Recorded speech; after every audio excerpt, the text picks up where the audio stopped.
Welcome to a world where flawless makeup conceals the tracks of despair, and behind the pristine door of an elite mansion, the scent of apple pie mingles with that of a freshly dug grave.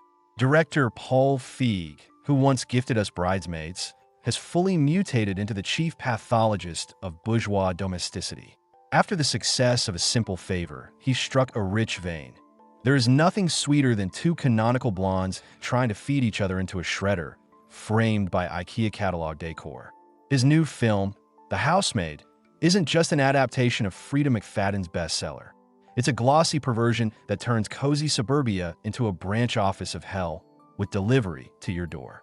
The plot kicks off with the grace of a bulldozer plowing through a patisserie. Millie, Sydney Sweeney, who in 2025 is making movies so relentlessly it's as if she's trying to pay off a small nation's sovereign debt, is a young ex-con with a fake resume and the eyes of a beaten dog. She's so desperate she'll sleep in her car and scrub toilets with a toothbrush just to avoid returning to a cell. Sweeney masterfully embodies the victim with a surprise, radiating a vulnerability that could, at any second, morph into the cold fury of a cornered animal. She's hired by Nina, Amanda Seyfried, the fantasy of every homemaker and the nightmare of every psychiatrist. At their first meeting, Nina is an angel bearing a plate of artisanal charcuterie. She smiles so radiantly her teeth seem to glow in the dark brighter than her reputation. But the moment Millie crosses the mansion's threshold, the hospitality evaporates into a psychopathic tornado. Seyfried delivers a performance so potent it makes you forget her roles in wholesome musicals. Here, she's a volatile cocktail of Elizabeth Holmes and Amy Dunn from Gone Girl.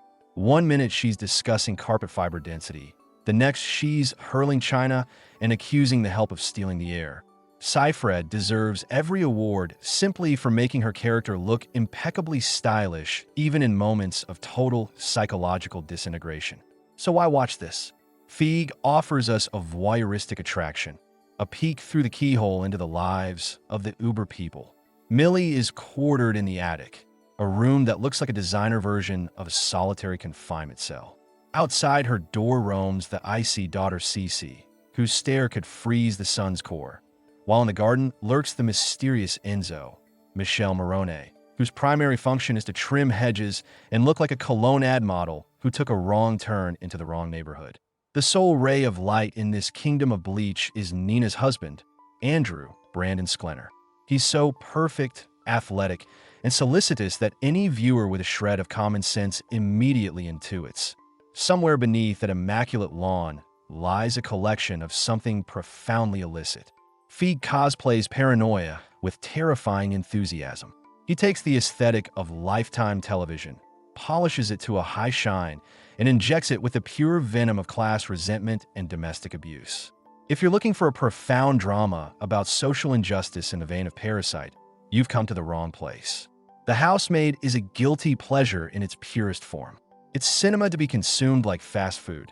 It's unhealthy, overspiced, yet utterly addictive. The film's central question is, who here is the real predator?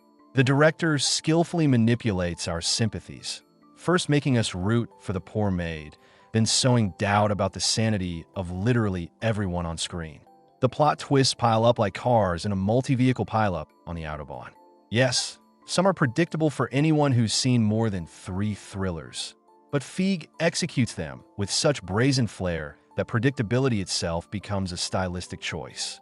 The true treasure here is the atmosphere of Nuevo Riche nightmare.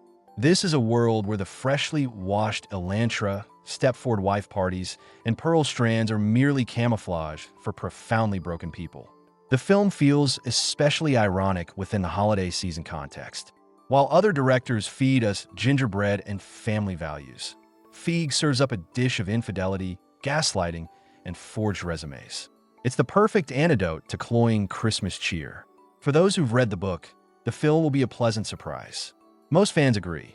The movie is spicier and more dynamic than the source material. Changing the ending was a bold move that pays off 100%. The on-screen versions of Millie and Nina are far more layered and dangerous than their paper prototypes. Of course, the film has its flaws.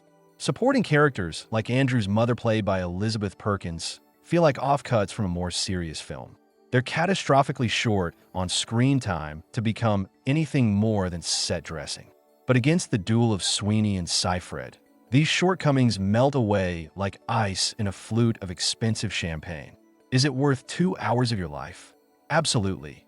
If you love stories where nothing is as it seems, want to see Amanda Seyfried go completely off the rails, prefer thrillers that aren't afraid to be a little ridiculous in the name of pure entertainment.